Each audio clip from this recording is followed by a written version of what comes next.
সুনিতাদের পাড়াতে সুনিতারাই একমাত্র গরিব মানুষ। পাড়ার আর সবাইয়ের মোটামুটি সচ্ছল অবস্থা। সবথেকে গরিব যদি কেউ থেকে থাকে তাহলে সেটা সুনিতারা। পাড়ার সকলেই সেই জন্য সুনিতাদের ছোট চোখে দেখে। কোথায় সকলে মিলে ওই একটা মাত্র গরিব পরিবারটাকে সাহায্য করবে তা নয়, বরং ওই গরিব পরিবারটাকে ওরা প্রচণ্ড হিংসে করে, আর চোখে দেখে।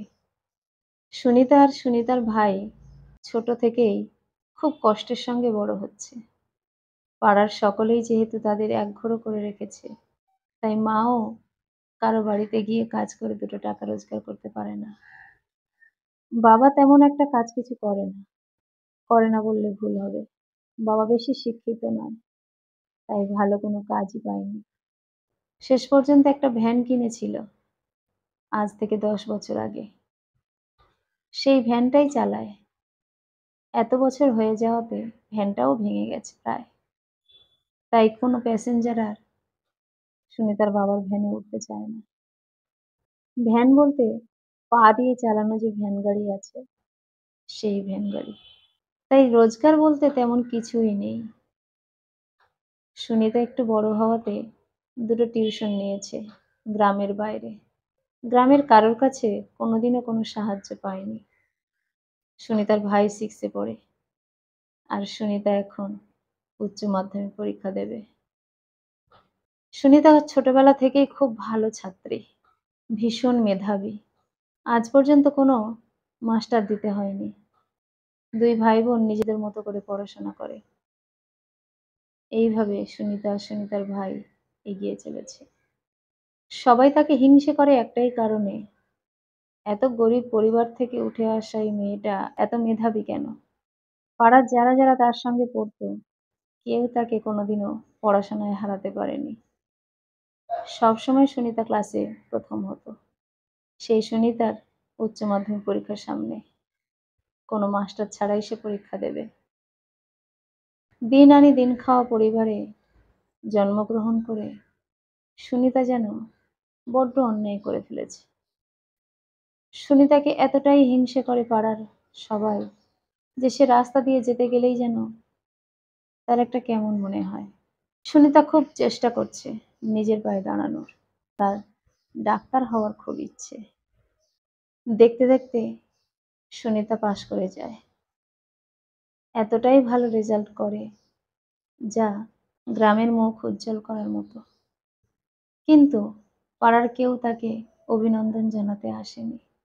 সুনিতার স্কুলের হেডমাস্টার এসেছিলেন সুনিতাকে অভিবাদন জানিয়ে মিষ্টি খাওয়াতে। সুনিতার বাবা মা, সুনিতা সবাই এতটাই আপ্লুত হয়েছিল হেড স্যার আসাতে। কোথায় বসতে দেবে সেটাই তারা বুঝে উঠতে পারছিল না। ভাঙাচোরা বাড়ি, কোনো গুণী মানুষকে বসতে দেওয়ার মতো জায়গা নেই তাদের। হেডমাস্টার মশাই তাকে আশীর্বাদ করে বলেছিলেন, তুই অনেক বড় হবি, তুই এখন কি নিয়ে পড়তে চাস? ও বলল, আমি জয়েন্টের জন্য চেষ্টা করতে চাই স্যার।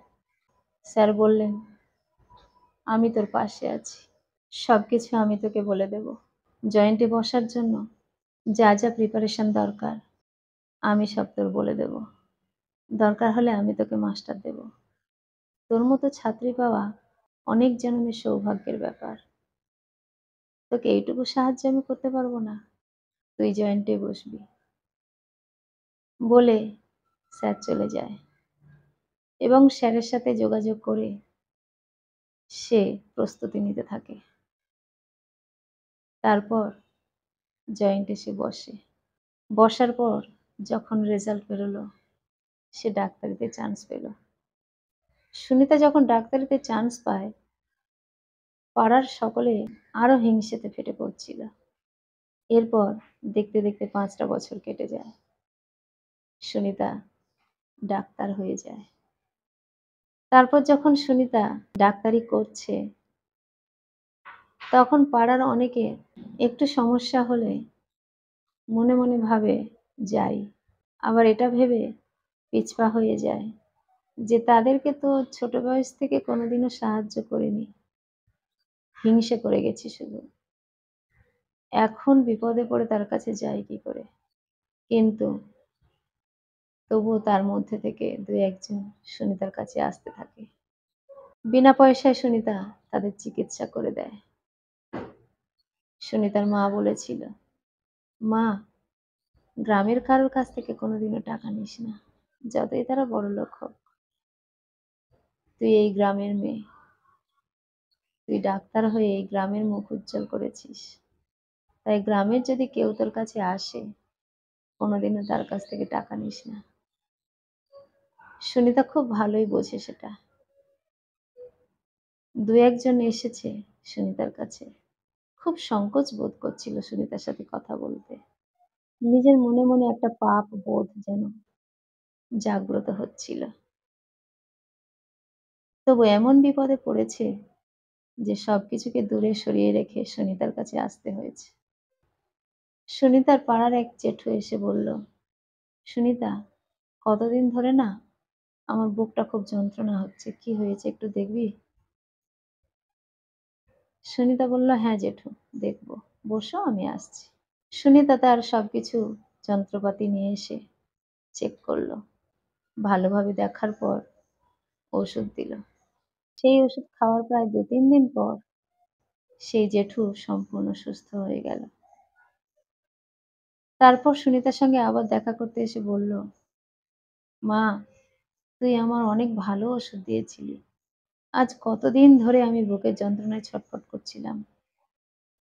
অন্য ডাক্তারের কাছে গেছি, তারা অনেক কিছু টেস্ট করতে দিয়েছিল। দেওয়ার পর আমি ভাবলাম এত টাকা খরচ করে টেস্ট করব, তার থেকে পাড়ারই মেয়ে তো এত ভালো ডাক্তার হয়েছে। এতদিন তার সঙ্গে হিংসে করে এসেছি, কোনোদিনও সাহায্য করিনি। কিন্তু তবুও একবার সবকিছু ভুলে যদি তার কাছে যাই, দেখা যাক না কি হয়। সুনিতা কি আমাকে দূরে ঠেলে দেবে?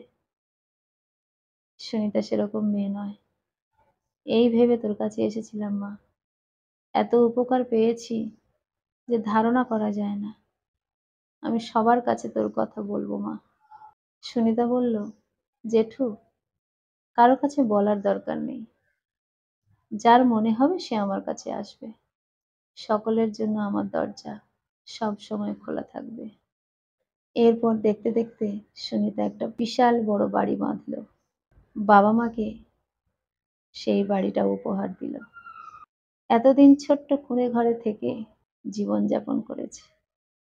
বাবা মার এত বয়স হয়ে গেছে, একটা সুন্দর বাড়ি পাওয়ার কি তাদের ইচ্ছে হয় না? তাই সুনিতা একটা খুব সুন্দর বাড়ি বেঁধে দিল।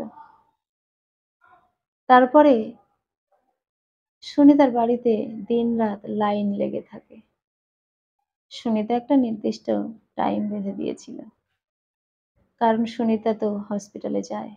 তারপরে এসে সে বাড়িতেও রোগী দেখে। ধীরে ধীরে তার বাড়িতে তার পাড়ার সবাই আসতে শুরু করলো। সুনিতাকে এখন সবাই ভালোবাসে। সুনিতা বিখ্যাত হয়ে গেছে। তাদের পাড়া ছাড়িয়ে অন্য পাড়া, অন্য এলাকা, প্রচুর জায়গা থেকে এখন সুনিতার বাড়িতে রোগী আসে। তাদের পাড়ার এখন সবাই সুনিতাকে মাথায় করে রাখে। যখন পাড়ার মানুষদের সাহায্যের প্রয়োজন ছিল তার, তখন কেউ তার কাছে আসেনি। এখন সে নিজের যোগ্যতায়, নিজের ক্ষমতায় একটা ভালো জায়গায় এসে দাঁড়িয়েছে। তখন সবাই ছুটে এসেছে তার কাছে। অসময়ে কাউকে পাওয়া যায় না, অথচ সুসময়ে সবার পাশে থাকে। কলমে ও কণ্ঠে সোমা।